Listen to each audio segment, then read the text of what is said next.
I know that we've all been deeply shaken by the events of this past week. I'm still trying to process what happened, how it happened, and how close we came to a total breakdown of our precious and apparently precarious democratic form of government. The shocking scene of an unruly mob stoked with fear, anger, and hatred breaking into our national shrine of democracy, the Capitol building, and they were seeking to find our leaders, Vice President Mike Pence and the Speaker of the House, Nancy Pelosi, and others. And apparently, they sought either to capture them and hold them as hostages, or even potentially to execute them. And they nearly succeeded. Much the same thing happened a couple of months ago in the state of Michigan when an unruly group tried to kidnap and potentially murder the governor of that state.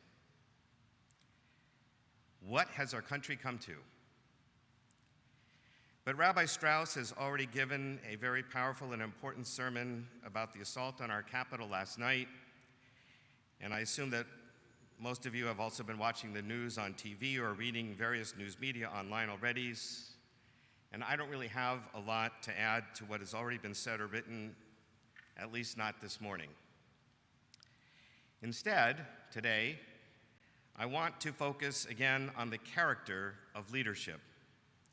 I want to ask again the question, what makes for a good leader? Several weeks ago, right before the election, we read the Torah portion Lech Lecha, in which God chooses a leader, Abraham.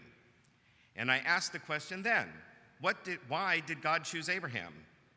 And I suggested then that Abraham had certain qualities or characteristics that God was looking for in a leader. Our sages, for instance, tell the story of Abraham discovered that to worship many gods or idols is really to worship false gods. There's only one God, the creator of everything that exists in the universe. And that, of course, is a necessary characteristic for someone chosen to bring monotheism into the world.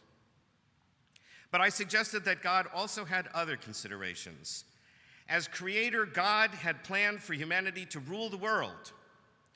And with these great gifts of intelligence and free will, God hoped that humanity would create a world that was kind and compassionate, honest and fair.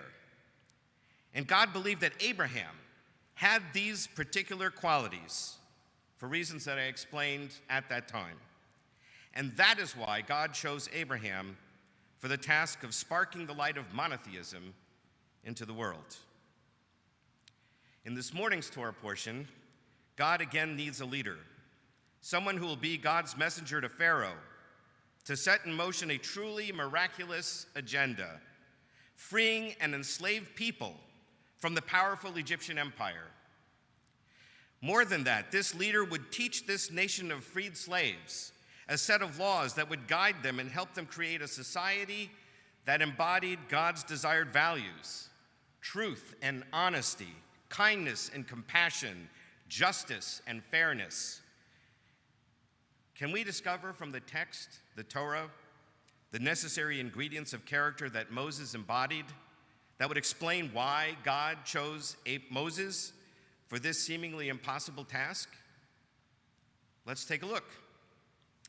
Early in Moses' life, he sees an Egyptian taskmaster beating an Israeli slave, and Moses takes bold action to stop this injustice. He kills the taskmaster to save the slave's life. Moses is therefore a person with a deep sense of justice and fairness, a deep sense of the intrinsic value of each human life, even that of a slave, someone that in the culture at that time was not considered very significant at all. After Moses runs away from Egypt and becomes a shepherd for his father-in-law's flocks, our sages tell the story that Moses was a very diligent shepherd. When one sheep would wander off, Moses would chase after it to bring it back safely. God saw that diligence, that sense of responsibility in Moses, and he said, "This is the man who will look after my people, the Israelites. He will care for each and every one of them. Each and every person must be treated with dignity and respect." A short time later, Moses sees the burning bush. The text tells us that Moses saw this curious sight, and he turned aside to get a closer look. Here, Moses exhibits another crucial character trait: curiosity. One of my teachers in rabbinical school taught us this. One day in class, we were discussing a passage of Talmud in which a particular rabbi's name was mentioned, and our teacher, David Golinkin, asked the class, who was this rabbi? Who were his teachers? Who were his students? What was his basic method of interpretation? What were his values and ideas? What did he think about? Why would he have said this? And we all kind of looked at each other with blank faces. And then Rabbi Golinkin said something I will never forget. Don't you have any curiosity? The Talmud teaches us that a shy person cannot learn. One who has no curiosity cannot grow in wisdom and understanding. The root of all learning is the desire to learn in the first place. And Moses, who was going to be challenged throughout his career and his entire career to comprehend and interpret and to transmit God's instructions for creating a just and kind society, Moses had to have a sense of curiosity, a drive to understand in a deep and profound way what God expects from us. Moses also had a sense of imagination. In seeing the burning bush, he understood God's message to him that he was the only one who could rescue the Israelite slaves. He had left them in Egypt for the past 40 years while he was being a shepherd. But back in Egypt, the Israelites were still burning like that bush in furnaces of slavery. How much longer could they last? Who else could free them but a member of their own tribe who had also grown up in the Pharaoh's court? To paraphrase the great sage Hillel, if not me, who else can do this? Moses' imagination, I believe, helped him understand the meaning of the burning bush. But Moses was also humble. This is a character trait that is not at all common among leaders today. Leaders certainly need to have some ambition and drive. They need to have some chutzpah and ego in order to believe that they have what it takes to be a leader. But that ego, that drive, that ambition must be tempered with no small amount of humility. Otherwise, you get a demagogue, someone who loves power for its own sake, who is not really concerned with the welfare of the people.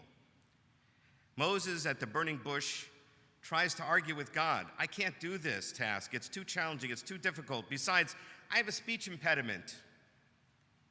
God has to convince Moses that he has what it takes, that he has the right stuff, that he can do this.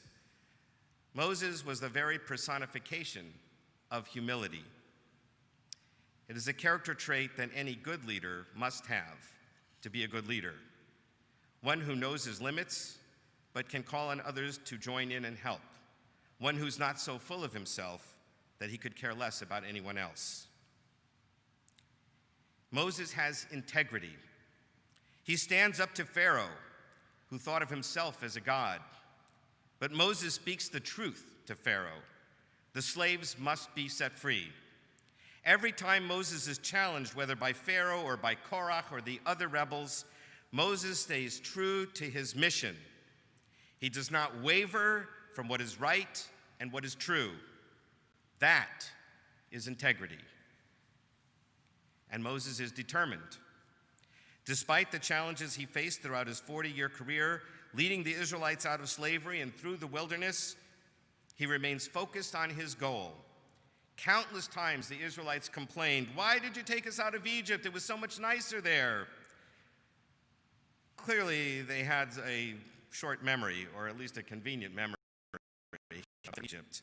But Moses is not dissuaded by their constant bickering and complaining. He is not dissuaded by a lack of water or a lack of food or enemy attacks. He is determined to achieve his mission. And one last thing, which is at least as important as all the others. Moses has empathy. He truly cares. Several times God gets so angry with the Israelites that God suggests starting all over again with just Moses, just you and me. Forget these stiff-necked, surly people. But Moses pleads on their behalf. Even though they have caused him plenty of grief, Moses seems to understand that they are, after all, newly freed slaves. They are just starting to be able to exercise their own God-given free will. They need time to care for each other, to be thoughtful and compassionate with each other. Moses hears them. He understands their fears and their doubts. He empathizes with their plight. And through his wisdom, he is able to pull them out of their despair and energize them with hope and confidence. Of course, we cannot expect our current leaders to be perfect exemplars of all of these character traits. No human being is perfect. Even Moses had his embarrassing moments where he lost his temper. But we can hope and pray that the duly elected leaders of our country, the president and the vice president, and each and every member of the Senate and the House of Representatives, and all of our state and local leaders, we can hope and pray that they will at least strive to live up to these ideals and moral values. But we should also remember that our form of government puts the ultimate power in the hands of the people, you and me, our friends and our families, and each and every citizen. Elections happen only once every few years, but we can and we should let our leaders know when we expect more from them, when we believe they have let us down, when we think they could do better. And we should also, by the way, thank them when we believe they did the right thing. The preamble of the Constitution of the United States, as we all know, begins with these words: "We, the people of the United States, in order to form a more perfect union, establish justice, ensure domestic tranquility, provide for the common defense, promote the general welfare, and secure the blessings of liberty to ourselves and our posterity, do ordain and establish this Constitution of the United States." It is up to each and every one of us, we the people, to take these words to heart personally. These are the ideals that our country was founded on. Sadly, we have not always lived up to these ideals. We have much more work to do to create a more perfect union. But if we're going to begin to address the healing, the terrible divide that is tearing the fabric of our country apart, the fabric of civility, we the people must strive to live up to these ideals ourselves. We need to stop seeing our neighbors as the other, the one we can't stand, simply because they belong to another political party, or they hold a different religious belief, or their parents come from a different country, or they don't look like us. We need to spend more time listening to each other instead of shouting at each other. We need to spend more time trying to find common ground to solve the very real, daunting challenges that we face as a country with this pandemic, the economy, the environment, and so many other things. We, the people of the United States, are all neighbors. We are all members of this great society, and it will only be as great as we choose to make it together. I believe we will get past these next few days and weeks. There will be a safe transition of power, as there has been for hundreds of years in our country's history. But then will come the hard part, the part that each of us must take some responsibility for, finding new ways to engage with each other with mutual dignity and respect, empathy and understanding. We do not need to agree on everything. That's not going to happen till the Messiah comes, maybe not even then. But what we can do is learn to discuss our differences peacefully and respectfully and compassionately. And I truly believe that if we do that, we will find that there are many things we actually agree upon and many opportunities to compromise in the areas of disagreement. Therefore, I pray that we may strive to be just a little more like Moses, to live our lives with a sense of justice, a sense of the intrinsic value of each and every human life, a sense of curiosity about what others think and believe, and to seek out what is true and determine what is false. A sense of imagination, not just to see the world as it is, but to imagine the world as it could be.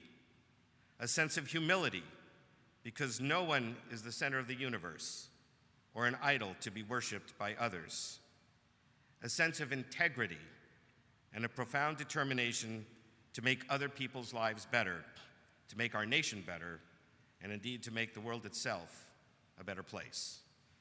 May God bless our leaders with these qualities, and may God bless the United States of America.